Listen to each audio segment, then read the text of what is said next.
с женщиной русской семьи.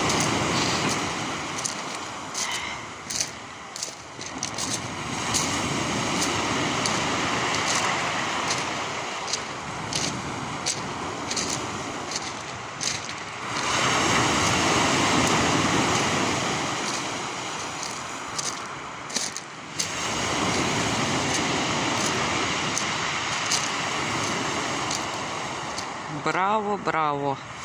Купание 19 января. Браво. Добрый день, Иван-Чилинская, Грибочка, Барабуша. Приходите сначала, можно попробовать рыбочку нашу, черноморскую.